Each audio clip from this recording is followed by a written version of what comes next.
mga boss, magandang umaga sa inyo lahat. Samahan niyo ako ngayong araw.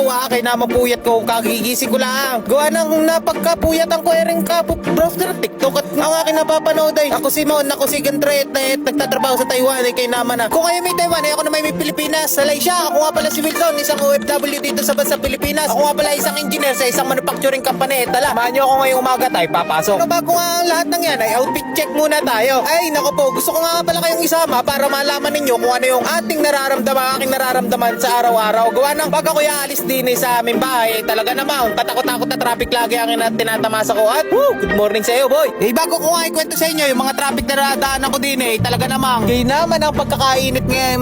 Okay din naman, nakakasilaw din naman ang init at napakaganda ng araw para pumasok. At ito na nga, pag aalis ako din ng bahay, ito ang nadadatnan ko pag lumabas na ako ng highway. Kaya naman ang traffic talaga naman papakamot ka kahit hindi makate. Kaya naman pagkatapos nga pala ng unang batch ng ating traffic na iyon ay dito naman pagkatapos ang katuwirang rin. Pagkatapos ay masusulyapan mo rin si Manong. Pero yung isa pa nagpapatraffic dito at pagkatapos pa ng isang traffic na yan ay susundan ulit ng traffic na ito at gawa na meron namang isang traffic enforcer dito na nagmamando papunta dito sa Malayan at pa dito sa exit ng Kabuyaw. Ay kinama na mga boy, kayo ang mga kasalanan dito pag wala naman kayo, napakaganda, napaka-smooth ng ating takbuhan dito. Kinukuha lang natin ng 30 minutes pupuntang trabaho.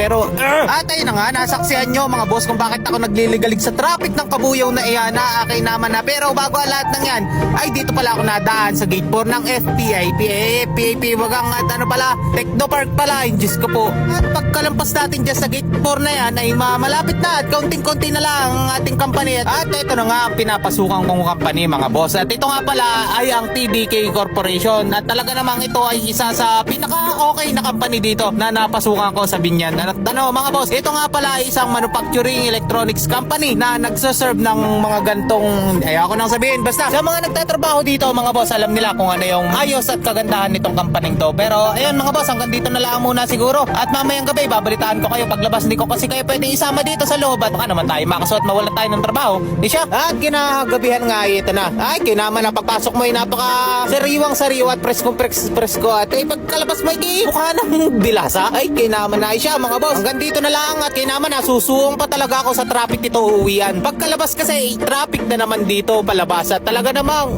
gabi ka na makakarating makakain. Nalay siya mga boss. Balita ko kayo sa susunod na video. Thank you.